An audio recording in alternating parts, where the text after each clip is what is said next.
안녕하세요. 개미네이터입니다. 오늘 다룰 종목은 A스토리입니다. 17번째 시간입니다. A스토리는 좌측에 있는 크라 드라마 킹덤을 제작한 회사고요. 이 킹덤은 K드라마로서 OTT 성장과 함께 전 세계에서 호평을 받았던 좀비 드라마입니다. 넷플릭스가 제작에 참여했었고요. 현재 A스토리 같은 회사는 이 같은 글로벌 OTT 시장의 성장과 함께 제작사로서의 실적을 갖다가 좀 더 확대할 수 있는 구간에 와 있고요.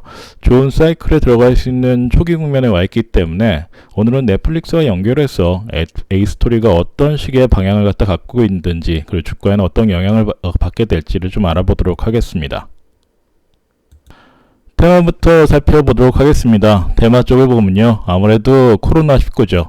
이에 따라서 직구 쪽이 증가를 하고 OTT 서비스의 가입자 수 역시도 증가하고 있습니다. 집에만 있을 수밖에 없기 때문에 많은 여가 활동을 갖다가 할 수가 없습니다. 결과적으로 TV 시장이 증가하고 있는데요. OTT라는 것은요, 인터넷을 통해 방송 프로그램과 영화, 교육 등 각종 미디어 콘텐츠를 제공하는 서비스입니다. 기존의 코드 커팅 시대의 시작이라 볼 수가 있는데요. 시청자가 전통적인 유료 케이블 방송을 끊고 이제는 OTT 서비스를 구독하는 현상이 증가하고 있습니다. 결과적으로 이 시장이 많이 확대되고 있고 성장률도 굉장히 높게 지금 나타나고 있는데요. 대표적인 회사가 바로 넷플릭스와 디즈니 프라임, 플러스, 룰러, 아마존 프라임 비디오 왓챠 이런 것들이 있습니다. 특히나 아래쪽에 그래프를 보시면 넷플릭스의 현재 가입자 수인데요. 2020년 기준으로 1억 9,300만 명을 보유하고 있습니다. 이러한 넷플릭스가 가장 좀 시장에서 주목하고 있는 게 바로 K드라마입니다. K드라마는 작품성이 굉장히 높고요. 또 이에 따라 최근에 한류 열풍과 함께 K드라마를 시청하는 국가들이 굉장히 많아지고 있습니다. 넷플릭스 역시도 이 K드라마 자체를 꿀단지로 볼 수가 있는데요. 2018년 기준으로 글로벌 OTT 서비스의 가입자 수는 6억 명 정도인데 이 수준에 이미 KBL TV의 가입자 수는 5억 5천만 명을 갖다가 상회했습니다. 글로벌 OTT 1위인 넷플릭스 입장에서는 굉장히 이 같은 성장성이 고무적으로 좀 나타나고 있는 순간이고요. 특히나 올해 같은 경우에는 아시아의 연간 증가율이 지금 63%까지 나타나고 있습니다. 물론 아시아 시장이 넷플릭스 순위에 미치는 그 순위는 한 4위 정도로 미국이 가장 높죠. 사실 아시아 쪽은 굉장히 낮다고 볼 수가 있는데 성장성 면만으로 본다면 연간 증가율이 63%에 이르고 있고요. 코로나19 때문에 현재 상황으로는 올해보다 내년도에 더 많은 사람들이 넷플릭스와 같은 OTT 서비스에 가입할 가능성이 높습니다. 그리고 아시아권의 성장의 주 원인이라 볼 수 있는 것은 K드라마의 열풍이었고요. 우측에 보시면요, 한국과 일본, 대만, 태국, 싱가포르, 말레이시아, 그리고 베트남의 넷플릭스 드라마 상위권 10위까지를 나타내고 있는 부분인데요. 여기를 갖다 보시면요, 아시아 드라마의 탑10을 거의 K드라마가 싹쓸이를 하고 있습니다. 이와 반면에 국내 상황으로 본다면 국내 지상파 같은 경우에 대작 투자에 좀 기피를 하고 있습니다. 돈을 투입하기도 좀 여건이 좀 부족하고 있고요. 넷플릭스 같이 유통망을 글로벌적으로 확보하고 있지 못합니다. 결과적으로 국내 제작사들 입장에서는 넷플릭스와 같이 협력할 수 있는 그런 기회가 더 많아지고 있죠. 킹덤 시즌 1 같은 경우에도 제작비가 23억 원인데 국내 제작사가 제작을 지원했던 가장 큰 드라마가 태양의 후예입니다. 이것은 1회 제작비가 7.5억 원입니다. 3배 정도를 갖다가 넷플릭스가 국내 제작사보다 많이 투자합니다. 유통망은 이미 확보하고 있고요. 결과적으로 본다면 앞으로도 넷플릭스가 이 같은 OTT 시장에서 차지하는 입지라든가 수익 구조는 더 커질 수밖에 없는 부분이고요. 현재 상황을 본다면 이 같은 부분이 국내 미디어 시장에도 상당히 영향을 줄 수 있는 상황입니다. 다음 이제 넷플릭스가 국내 드라마에서 가장 투자하면서 심혈을 기울였고 그 결과도 상당히 좋게 나왔던 바로 킹덤이라는 드라마입니다.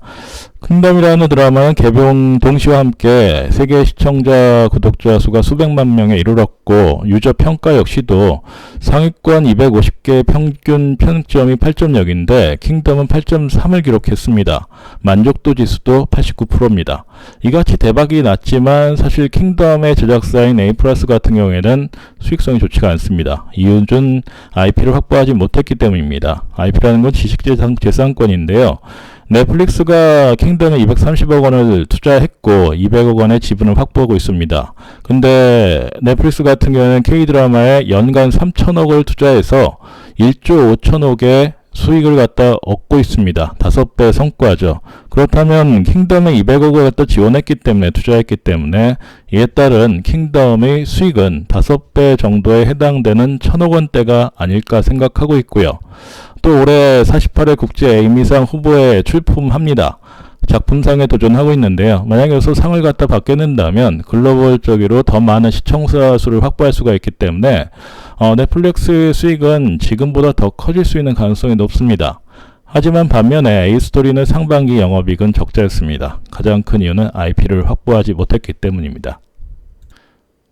이에 따라서 에이스토리의 향후의 드라마 프로젝트의 계획은 지금 좀 수정이 되고 있습니다.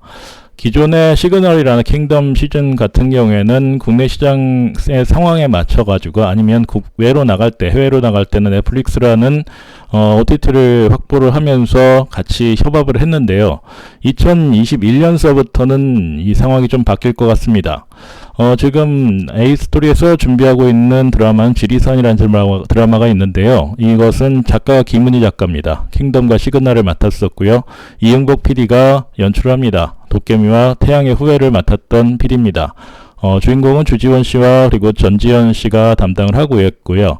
여기서 이제 과거와 좀 다른 차이점, 가장 중요한 차이점은 IP를 확보한다는 측면입니다. 지식재산권을 확보하면서 글로벌 쪽에 해당되는 OTT 역시도 넷플릭스가 아니라 이때 상황에 맞춰가지고 유리한 조건 하에 계약을 맺겠다라는 그런 계획을 갖고 있습니다. 지리산의 제작비는요, 킹덤 같은 경우에는 제작비가 200건대 이상, 230억 정도를 갖다 기록했는데, 여기에 못지않은 제작비인 208억 원을 갖다 지금 설정하고 있습니다. 국내 방영권은 스튜디오 드래곤 TVN이 맡고 있습니다. 결과적으로 본다면 과거하고는 좀 완전히 상황이 좀 다르게 되죠. 이게 이 자체가 실적을 갖다 내지 못함과 많이 nem의 차이기 때문에 현재 상황으로 본다면 상당히 좀 긍정적으로 볼 수가 있는데 가장 좀 주목할 부분은 사실 글로벌 OTT를 어느 쪽과 얼마나 유리하게 작업을 해서 마련해 나가냐, 그리고 이것이 바로 성공에 가장 큰 영향을 줄 텐데 얼마나 이것이 향후에 A스토리의 실적에 영향을 주면서 연결될지는 좀 두고 볼 부분이 있습니다. 그렇더라도 과거와는 다르게 지식재산권과 전체적인 글로벌 OTT 활용도를 갖다가 높여가면서 네트워크를 만든다는 점은 굉장히 좀 고무적이라 볼 수가 있습니다. 다음은 이제 A스토리의 실적 부분입니다. 앞서 말씀드렸듯이 드라마는 성공했습니다. 하지만 IP를 확보하지 못했기 때문에 이에 따른 실적은 고무적이지 않았습니다. 아래 순익 연간 수익을 갖다 보시게 된다면요. 2017년서부터 2019년까지 많이 내게 된다면 20억 원대 이내 23억을 갖다 기록했고요. 손실을 갖다 보게 된다면 10억에서 20억대의 마이너스 순이익을 기록했습니다. 이것이 2017년서부터 2019년까지 상황이고요. 2020년도에는 플러스로 흑자 전환할 것 같습니다. 하지만 2021년과 22년은 얼마나 앞서 말씀드렸듯이 글로벌 OTT와 계약을 어떻게 맺느냐, 그리고 IP를 갖다 얼마나 확보하는지에 대해서는 좀 달라지겠지만 과거 3년보다는 우호적인 방향으로 증가할 수 있는, 순이익이 개선될 수 있는 상황이다라고 판단하고 있고요. 올해 같은 경우에는 2020년 10월 달에 KBS 드라마 바람 피면 죽는다라는 것을 드라마를 제작해서 발표할 예정입니다. 그리고 내년도에는 9월 중순에 촬영을 갖다가 이미 시작하고 있죠. 내년이 아니고 올해 9월 중순에 촬영은 이미 시작했습니다.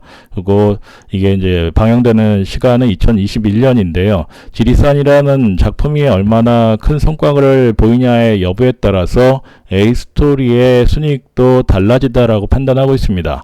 하지만 현재 상황으로 본다면 올해보다는 내년도에 순익이 좀 더 나아질 거다. 그리고 글로벌 OTT를 A스토리가 확보하게 된다면, 현재 상황으로 본다면 아마도 우리나라의 YG 플러스라든가 아니면 JYP 엔터테인먼트라든가 SM 같은 회사가 글로벌 시장에서 자리를 갖다 잡으면서 안정적인 성장성을 구가했을 때 실적의 증가폭과 그리고 주가의 수준의 차별화가 나타났었는데, A스토리 역시도 이 같은 과정의 초기 상황이기 때문에 이 같은 사업성이 확보가 되게 된다면 A스토리 역시도 긍정적이고 주가 자체도 상향할 수 있는 기반을 마련할 수 있다 판단하고 있습니다. 정부 입장에서도 22년까지 글로벌 OTT 5개를 갖다 육성할 목표가 있고요. 여기에서 특히나 한국 같은 경우에는 방역이 지금 코로나 방역이 성공적으로 진행되고 있기 때문에 제작 환경도 외국보다 좋습니다. 정부 정책에서도 밀어주는 측면이 있고요. 결과적으로 본다면 A스토리가 현재 상황에서는 하나의 단계를 레벨업 할 수 있는 사업 구간을 갖고 있다고 판단하고 있고요. 우측에 보시면요, A스토리 재무 구조 쪽에서 안정성 갖다 봤을 때 부채 비율이 15%밖에 되지 않습니다. 굉장히 안정적입니다. 유보율은 530%. 결과적으로 이 같은 안정적인 재무조를 갖고 있고, 또 수익성도 증가할 수 있는 여건을 갖고 있고, 정부가 OTT 개발을 갖다 육성할 계획을 갖고 있으면서 킹덤이라는 막강한 드라마 제작 능력을 갖고 있기 때문에 이 전체적인 부분에서 지식 제작권을 확보하게 된다면 A스토리의 실적은 지난 3년치와는 좀 비교가 되지 않은 구간에서 올라갈 수 있는 상황이 좀 더 많이 나타날 수 있다라고 볼 수 있습니다. 자, 이제 세 번째는 수급 쪽입니다. 유동성 강도의 유의미한 구간이 어디서 나왔는지 좀 봐야 되는데요. A스토리는 2019년 7월 달에 주식에 상당됐습니다. 8월 달죠. 8월 달에 주식이 신규 상장이 됐고요. 현재까지는 구간이 좀 높지가 않습니다. 길지가 않습니다. 근데 기준봉에 해당되는 구간이 2020년 7월 3일 날 발생했고요. 이때가 주가는 7,830원까지 상승했습니다. 거래대금은 493억 원, 유동성 강도는 94. 그렇게 높지 않다고 판단할 수도 있지만요. 앞서 말씀드렸듯이 킹덤 성공했지만 IP를 갖고 있지 못했기 때문에 올라갈 수 있는 구간의 실적을 받지 못했습니다. 그래서 현재 상황에서는 이 7월 3일서부터 9월 말까지의 구간을 매집 구간이라고 볼 수가 있고요. 그렇더라도 장기 평선을 지금 돌파한 상황에 있기 때문에 매집도 어느 정도 한 3에서 6개월 정도 진행된 상황이고요. 신규 상장 이후에 매물도 차익 매물도 상당 부분 좀 출혈되면서 소진이 된 부분도 있습니다. 물론 아직 위에 단에 본다면 남아있는 매물들은 좀 있습니다. 그렇더라도 실적이 상승할 수 있는 여건을 갖고 있기 때문에 현재 상황을 본다면 유의미한 구간이라 좀 판단하고 있고요. 외국인과 그리고 기관의 순매수 강도 역시도 최근 들어서 특히나 9월달 들어서 상향하고 있습니다. 이 같은 부분이 주가에도 긍정적인 역할을 줄 수 있는 그런 수급 구간을 갖고 있기 때문에 긍정적이라 볼 수 있습니다.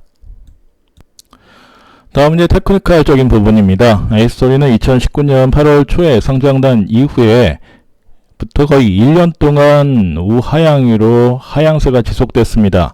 드라마가 좋은 드라마가 나옴에도 불구하고 그 전까지의 흐름으로 본다면 신규 상장된 주가가 14,000원에서 15,000원대를 고점으로 해서 현재 7,000원대까지 저점 구간에 형성이 됐었고요. 물론 3월달 같은 경우 코로나19 때문에 발생한 부분이 4,000원대까지 주가 하락으로 나타났습니다.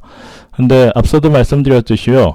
유동성 부분을 봤을 때 의미한 구간이 올해 7월달에 나타났었고요. 이 부분서부터 장기 평선이 나타나는 9월달 초까지 매집 구간이라 볼 수가 있습니다. 그리고 장기 평선을 돌파한 이후에서는 좀 등락폭은 있지만 우상향 패턴이 지금 바뀐 상황이고요.